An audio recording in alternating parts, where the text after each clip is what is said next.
The nations were united. The Big Five, China, Russia, Britain, France, and the United States, led the peoples of the world as they launched a rule of international law and a Bill of Human Rights. In the aftermath of the Second World War, the UN really was an expression of hope, and it was the birth of the international community as we know it today. It was the first time we started having an expectation that there is such a thing as a shared humanity, that we have universal laws, universal norms, and that the international community should come together and work together on the problems that we face.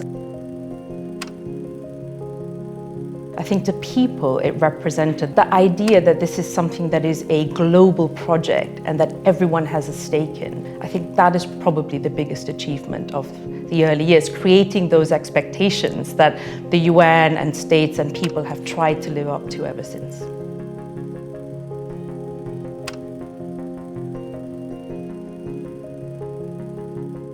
The Universal Declaration of Human Rights is a document that personalizes the promise of the UN to individuals. It's this idea that we have a shared humanity, we have a shared responsibility to one another. So this is really about saying that I am affected in a very direct way by rights violations that diminish someone in a faraway country. And that gives them some measure of hope for protection, for justice and truth. In those early years, peacekeeping was very much about monitoring an armistice agreement, the withdrawal of troops. These successful armistice negotiations have demonstrated conclusively the ability of the United Nations to mediate a serious conflict and to avert a dangerous threat to the peace. That is a model that's been hugely successful. It helped to deliver peace in places like Namibia, El Salvador, Colombia, Sierra Leone. But I think today it is a model that is harder and harder to implement. It's also really hard to find funding for those missions. We spend about $7.5 billion a day on war and on our militaries. We spend that a year on peacekeeping across the world. The eradication of smallpox is a defining achievement of the UN. It was about engaging the scientific community to develop a vaccine, but how do you mass produce that? How do you store that? How do you transport that? It was a logistics issue. You needed to have not just doctors and nurses, but community workers. It was a whole of society effort. And I think that represents what the UN can do at its absolute best. The UN's role in advancing women's rights, empowerment and gender equality has been really transformative. My dear friends, I would like to welcome you. It is the first intergovernmental meeting in the world where women form part of virtually every delegation. In 1995, there was a landmark UN conference on women where states adopted something called the Beijing Platform of Action. If you look at how many more millions of girls are not just going to school, but are completing 12 years of education, you look at the attention that people now pay to issues like modern slavery, trafficking, sexual violence in conflict. So there are huge advances that we have seen over the decades in terms of literacy, political inclusion, economic inclusion.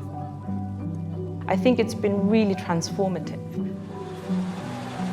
Will those in favour of the draft resolution please raise their hands? One of the criticisms we hear of the UN is that it is a talk shop.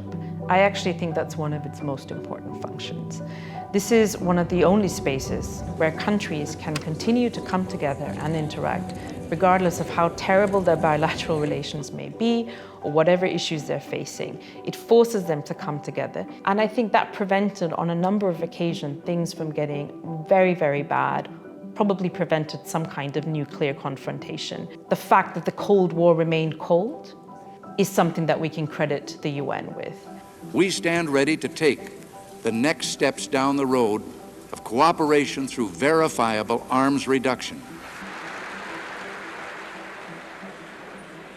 The Millennium Development Goals were transformative on many levels. You have a series of very specific goals around which countries can coalesce. That means they can align their national priorities, their national resources with a global endeavor. The fact that you have clear, measurable goals also means that the people in those countries are then able to hold their governments to account in a very specific way with reference to an international framework. The number of people living in extreme poverty was halved. School access grew massively. You got millions more people in school. Maternal mortality was slashed. So I think we saw what a coordinated push around some very specific issues can achieve. In the past decade, we've seen the Paris Agreement on climate change, the Sustainable Development Goals. It is so decided. The Sustainable Development Goals, I think, were one of the highlights of the past decade. It represented the will of governments to come together, but it was also a huge public consultation and engagement exercise. People care about what is agreed at the UN. And I think most people know that their government can't just solve climate change. Most people know that things like misinformation, pandemics, they cross borders. There's no way that their government can do it alone. We saw some of that again during the COVID-19 pandemic, when you really had different sections of societies, different parts of the UN come together to say, this is our action plan for halting the spread of COVID, testing, developing vaccinations, but also how do we respond to the economic impact of this crisis? How do we respond to the social impact?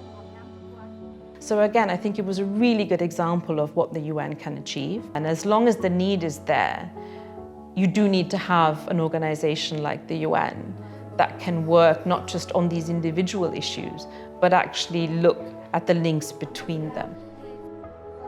Ultimately, governments have to deliver for their people. And the UN, multilateralism, these are tools for governments to deliver for their people. The UN continues to symbolize the hopes of people. It did that in 1945 and it does that today. 80 years ago, the world planted a seed of hope. That peace is possible when humanity stands together. There is a shared humanity. There is a hope that things will be better going forward than they are right now. That is a very human characteristic, that we have the capacity to hope and the will to work together. And that fundamentally is what the UN represents. It's a way for people to place their hope in something that is bigger than them and that connects us all.